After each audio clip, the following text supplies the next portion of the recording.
और आइए बात कर रहे हैं चित्तौड़ जिले के रावतभाटा नगर पालिका क्षेत्र की, जहां पर स्थानीय प्रशासन और राजनीतिक संरक्षण को लेकर आर्थिक बैंक के रूप में पहचान बनाने वाले भूमाफिया की मिली भगत से करोड़ों रुपए की सरकारी वन भूमि क्षेत्र पर निरंतर अतिक्रमण का निर्माण कार्य चल रहे हैं, जबकि वन क्षेत्र में ग्रामीणों को तो सड़क पानी की मूलभूत सुविधाओं से वंचित कर रखा है।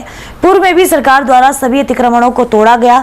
एनजीटी कोर्ट भोपाल आदेशों के अंतर्गत 7 नवंबर 2016 से स्टे जारी है, जिसमें किसी भी प्रकार का कोई भी निर्माण कार्य नहीं हो, ऐसा जिला कलेक्टर और स्थानीय प्रशासन को निर्देशित किया गया है। वहीं रावतभाटा कोटा मुख्य मार्ग वार्ड नंबर 1 हो, चाहे नहर किनारे की सरकारी भूमि जिस पर नगर पालिका का सीवरेज ट्रीटमेंट प्लांट के लिए जमीन अनुमोदित की गई है, सभी जगह अतिक्रमण किए जा रहे हैं। सरकारी वैध दस्तावेज होने के बावजूद भी नगर पालिका प्रशासन अन्य व्यक्तियों पर तो कार्रवाई करके दिखाता है, लेकिन सत्ताधारी सरकार के दबाव में स्थानीय प्रशासन इस भीषण गर्मी में जनता की मूलभूत सुविधाओं की व्यवस्थाओं को भूलकर भूमाफिया की चाकरी में लग कर के, जिसके आदेशों के दबाव में अतिक्रमियों पर कोई भी कार्रवाई नहीं करके खुलेआम गुंडा और जंगल राज हो रहा है।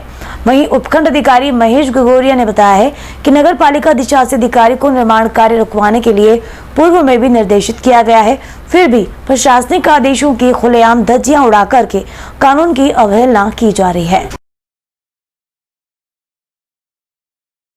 संजय जी, आपके द्वारा एनजीटी कोर्ट में एक मामला प्रार्थी के रूप में दर्ज कराया गया था, जिसमें स्टे चल रहा था। उसके बाद भी वन अभ्यारण्य भूमि पर निरंतर अवैध अतिक्रमण चल रहे हैं। इस बारे में आपकी क्या प्रतिक्रिया, थोड़ा बताएंगे? दिनांक 7/11/2016 को एनजीटी न्यायालय से पूरी तहसील वार्ड नंबर 1 और 2 नगर पालिका के जो अधीन है उस पर स्टे लिया गया था। उस पर अभ्यारण्य भूमि है जो नगर पालिका के सीमा में आती है। उस पर भूमाफिया और नगर पालिका द्वारा अतिक्रमण कराए जा रहे थे। इसके संबंध में मैंने न्यायालय से स्टे लाया था, जिसमें जिला कलेक्टर, तहसीलदार रावतभाटा, शासन सचिव जयपुर, अधिशासी अधिकारी नगर पालिका रावतभाटा और नगर पालिका अध्यक्ष को पाबंद किया गया था कोर्ट द्वारा कि ना कोई अतिक्रमण करे ना करने दे। परंतु उसके बाद भी नगर पालिका प्रशासन और अन्य प्रशासन की मिली भगत से भूमाफियाओं द्वारा संजय वधवा, पंकज अग्रवाल, अन्य कई भूमाफिया द्वारा अतिक्रमण कराए जा रहे हैं, किए जा रहे हैं, जिस पर जिला कलेक्टर द्वारा नगर पालिका को निर्देश दिए गए थे। उसके अंतर्गत 14 अतिक्रमण नगर पालिका प्रशासन द्वारा हटाए गए थे। परंतु वर्तमान में चुनाव की घोषणा है, चुनाव की घोषणा के बाद सबसे बड़ा जो तहसील का रावतभाटा का भूमाफिया संजय वधवा, जिन्होंने कई वन भूमि और अभ्यारण्य भूमि, राजस्व भूमि पर कब्जे कर रखे और कई फर्जी रजिस्ट्रा करा रखी है, उसके द्वारा वापिस नगर पालिका में दुकानें और अतिक्रमण करे जा रहे हैं, जिसके संबंध में शिकायत करी गई, अखबारों में और न्यूज़ में भी आया। परंतु अभी तक प्रशासन द्वारा कोई कार्रवाई नहीं की गई और तुरंत कार्रवाई करने की मांग की जा रही है। ठीक सर, तहसील क्षेत्र में एनजीटी के दायरे में तो काम चल रहे हैं, तो आप लोग के ग्रामीणों की स्थिति कैसी है? वहाँ मूलभूत सुविधाओं का क्या, थोड़ा बताएंगे क्या? सर, वहाँ कोई भी सुविधा नहीं मिल रही है, कोई भी लाभ नहीं मिल रहा है। और मैं तो ये कह रहा हूँ कि अगर रावतभाटा क्षेत्र जो ये काम चल रहा है, ये भी जंगलात में आ रहा है और हम भी जंगलात में, यहाँ सब सुविधा मिल रही है तो हमको क्यों नहीं मिल रही है?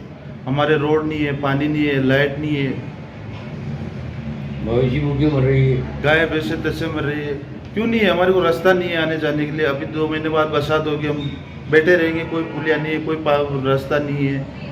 और मैं तो ये कह रहा हूँ कि दोहरा कानून क्यों चल रहा है? यहाँ तो काम चल रहे हैं बेहतर से, यहाँ रोड बन रहा है, मकान बन रहे हैं, लाइटें लग रही है, हमारे क्यों नहीं बन रहा है? जब इनके बन रहा है तो हम ये सुविधा हमको भी मिलनी चाहिए, हमको क्यों वंचित कर रखा? और मैं सोचता हूँ कि आगे भी हमको नहीं मिलेगी, इसलिए मैं सबसे कह रहा हूँ कि जागना जरूरी है।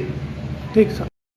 रावतभाटा तहसील के बाहुल्य आदिवासी भील क्षेत्र में अभी भी वन विभाग द्वारा जो 20 धारा लगाने के कारण लोगों को सरकारी सुविधाएं नहीं मिल पा रही है और ज़मीनों का मुआवजा नहीं मिल पा रहा है, जबकि सिटी में लोगों को समानतापूर्वक मौलिक अधिकार मिल रहे हैं।